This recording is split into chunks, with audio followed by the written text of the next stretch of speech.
제가 분명히 말씀드렸어요. 위원장은요, 국회법상 질서를 유지하고 위원회를 대표하고 의사를 정리하고 해야 되는 권한이 다 있어요. 법사위원장님께서 저희 국민의힘 소속 법사위원들이 발언했을 때 계속 그 평가를 하시는데 제가 어떻게 뭐 의사진행 발언이라면 또 제가 이해를 좀 하겠습니다. 근데 지금 방금은 조배숙 의원께서 본질의를 하는데 본질의 내용에 대해서 지금 사회를 보시는 위원장께서 하시는 거거든요. 법사위원장께서 법사위원들에 대한 상급자는 아니지 않습니까? 그래서 잠깐 주진 의원님 발언 시간 드릴 테니까 잠깐만 멈춰 주세요. 제가 분명히 말씀드렸어요. 조배숙 의원님과 무관하게 제가 얘기를 한다고. 그리고 잠깐 들어보세요. 우리가 윤석열 대통령 탄핵 청원 140만 왔고 자동 분류가 돼서 법사위로 왔잖아요. 그러면 법사위원장으로서 그거 하면 안 됩니까? 하면 안 돼요? 해야 되는 거죠. 자, 보세요. 그리고 검사 탄핵 청문회도 본회의에서 법사위로 회부했어요. 당연히 해야 되죠. 그렇지 않습니까? 그래서 우리 법사위에서 기왕 한 일이고 또 앞으로 벌어질 일에 대해서 자꾸 불법을 주장하거나 위원장이 무슨 편법을 사용해서 하는 듯한 그런 것은 자제해달라고 오늘뿐만 아니라 그전에도 계속 말씀드렸죠. 근데 국민의힘 의원들께서 계속 하세요. 그러니까 법대로 진행하고 있는 부분에 대해서는 인정을 하셔야죠. 그리고 내용을 주장을 하시라는 말이에요. 근데 법사위에서 법대로 진행되는 회의 자체를 부정하거나 그거에 대해서 비난을 하시면 위원장으로서 이 회의를 진행하는 위원장으로서는 그럼 뭐가 됩니까? 그 부분을 말씀드린 거예요. 그 하면서 내용상 얼마든지 주장하시라고요. 그것이 못마땅하더라도 그런 것을 제가 말씀드리는 거예요. 그래서 그런 부분을 참조해서 말씀해 주시기 바랍니다. 네, 계속하세요. 그러면은 아니 본질의 시간이 이제 정해져 있지 않습니까? 그래서 제가 드리고 싶은 말씀은 그겁니다.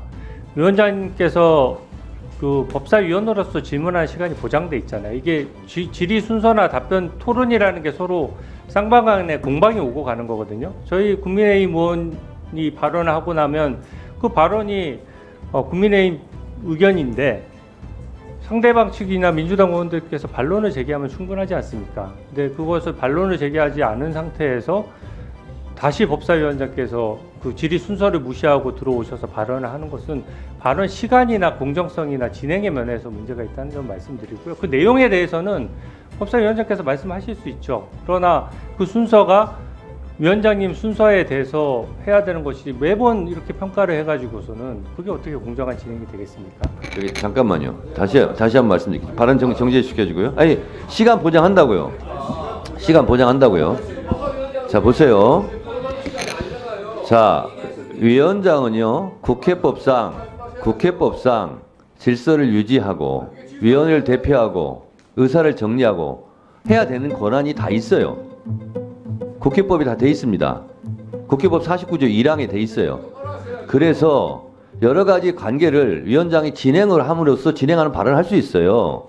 그러면 주진우 의원님 말대로 제가 무슨 기계처럼 주진우 의원 질의하세요. 끝났으니까 고맙습니다. 다음에는 박은정 의원 질의하세요. 요것만 해야 됩니까? 그게 원칙이죠. 무슨 그게 원칙입니까? 국회법 49조를 읽어보세요. 국회법 49조 1항을 읽어보시라고요. 그리고 52조 2항을 읽어보시고 국회법 145조 1항 2항을 읽어보세요. 국회법 좀 공부하고 들어오세요. 자, 주진우 의원님 계속 질의하세요.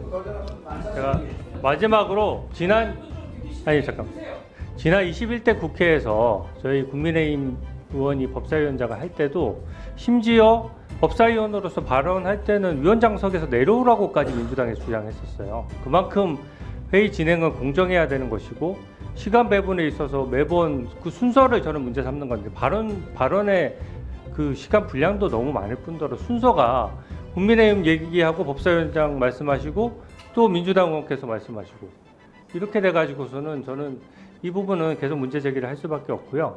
제가 정책 질의로 넘어가서 저는 딥페이크 성범죄에 대해서 얼마 전에 아주 강력한 법안이 통과됐습니다. 그래서 처벌 범위도 넓어졌고 처벌 수위도 아주 높아졌어요. 그리고 저는 딥페이크 범죄가 폐해가 아주 지금 심각한 상황이라는 생각이 듭니다.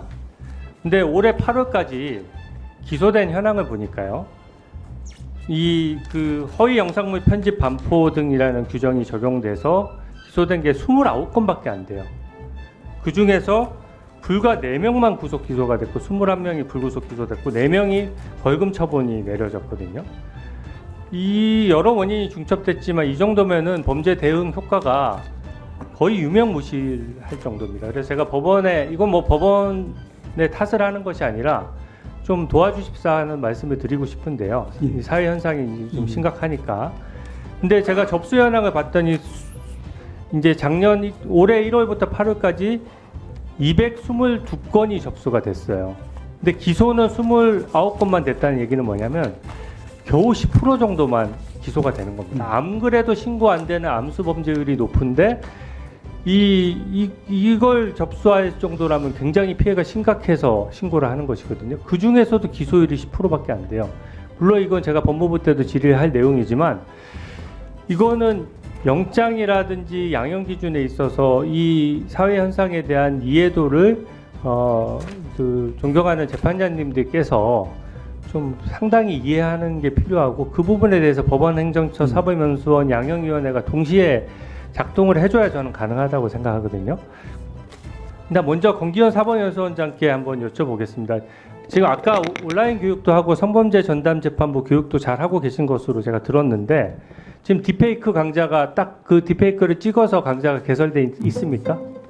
예, 지금 그 전반적으로 하고 있고요. 네. 특히 올해 같은 경우에는 특정 주제 세미나로 그래가지고 재판 절차에서의 피해자 보호에 관한 부분까지 예, 함께 좋습니다. 이게 종합적으로 하시는 건 하시는데 이렇게 딥페이크 범죄 사회가 떠들썩할 때는 아까 말씀하신 온라인 교육으로 딥페이크 범죄 수법이라든지 어차피 재판장들을 상대로 하는 거잖아요. 그래서 저는 조금 더 법무부가 또 해야 되는 일이지만 법원 행정처나 어떤 그 법원 행정을 하시는 분들도 온라인 교육이나 이런 부분에 대해서 빨리 만들어서 조금 교육할 필요가 있다고 생각하는 동의하십니까? 예, 유념해서 검토하겠습니다. 예.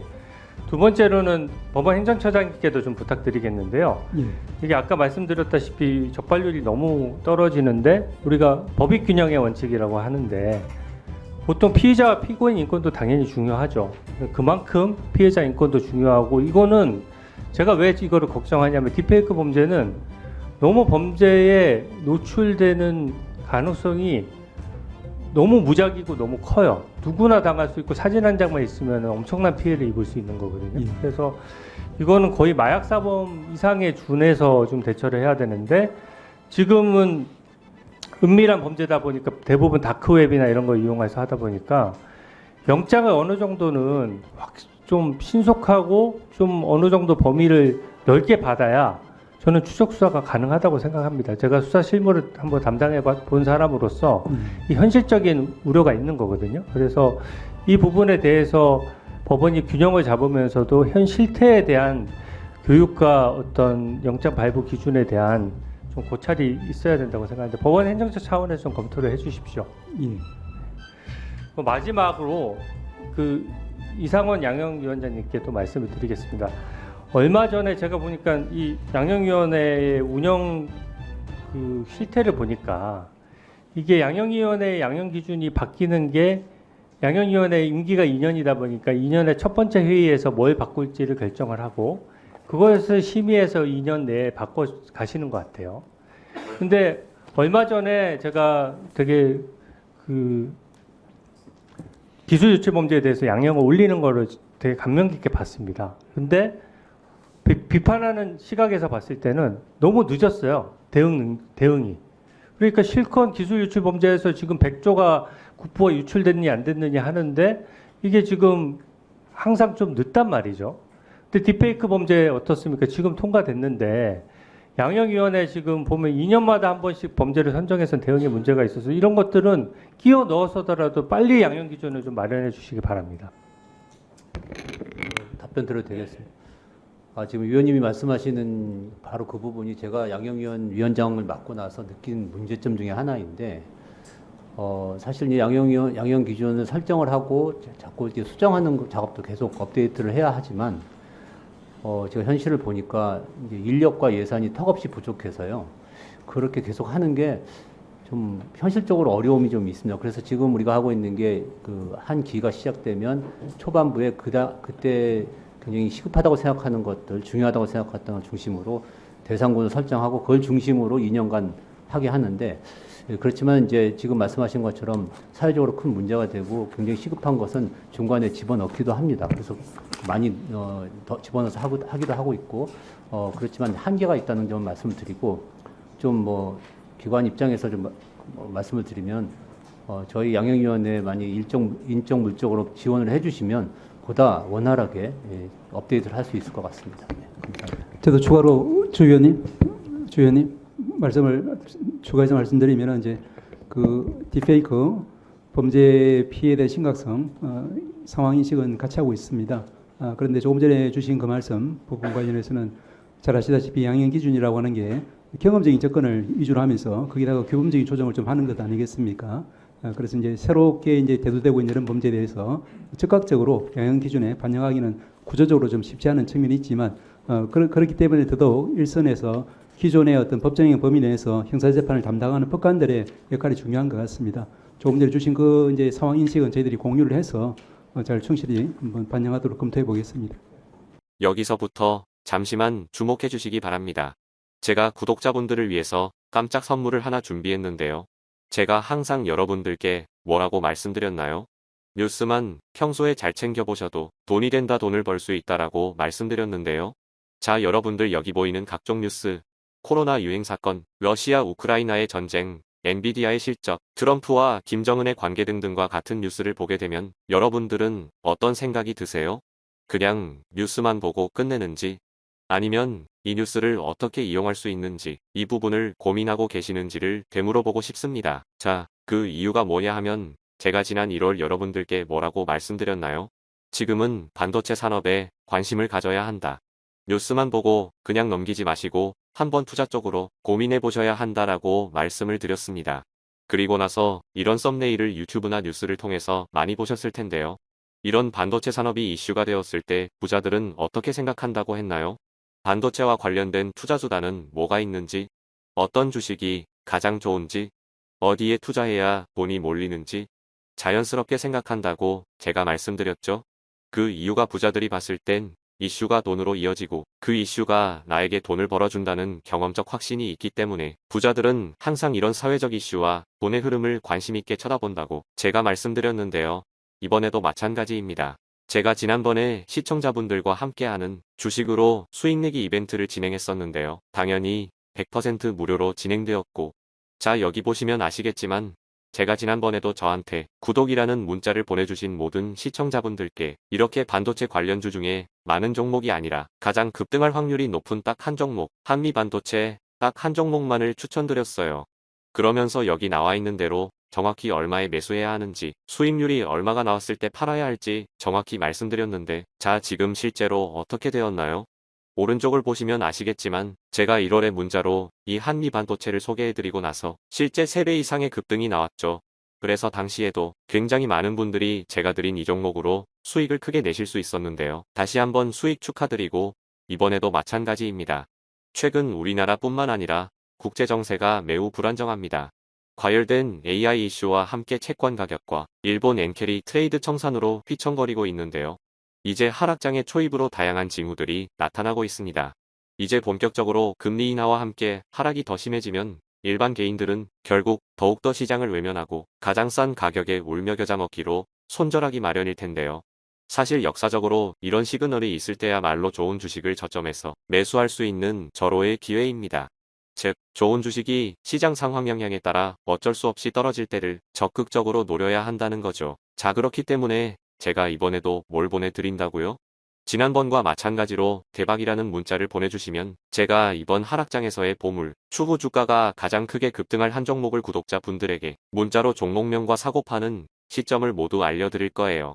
그래서 여러분들이 주식으로 돈 버는 연습을 한번 해보시라 이렇게 말씀을 드리고, 혹시라도 나는 주식을 하지 않는다 라고 하시는 분들은 주변에 주식하시는 분들께 추천해 주셔도 되고, 연세가 있으신 분들은 자녀분들에게 한번 이걸로 수익을 내보라고 이렇게 조언해 줄 수도 있으시겠지요. 그래서 지금 이 영상을 보시는 시청자분들 중에 나도 이번 종목이 궁금하다 하시는 분들은 누구나 상관없이 어느 시간대나 상관없이 부담 없이 이렇게 위쪽 상단에 제 번호 남겨두고 있습니다. 제 개인 번호 010-2803-3347인데요. 지난번처럼 대박이라고 보내주시면 제가 이번에도 똑같이 무료 추천 급등주 문자를 보내드리겠습니다. 그래서 제 번호 010-2803-3347로 문자 보내주시면 여러분들이 직접 이슈를 통해서 돈 버는 연습을 해보실 수 있는 것이고, 제가 돈을 받는 것도 투자를 대신해드리는 것도 아니니까 부담 없이 신청해 주시면 되는 겁니다. 그리고 수익이 나면 저는 다른 것은 바라지 않습니다. 제 채널에 구독, 좋아요 한 번씩만 눌러주시라, 이렇게 다시 한번 말씀드리겠습니다.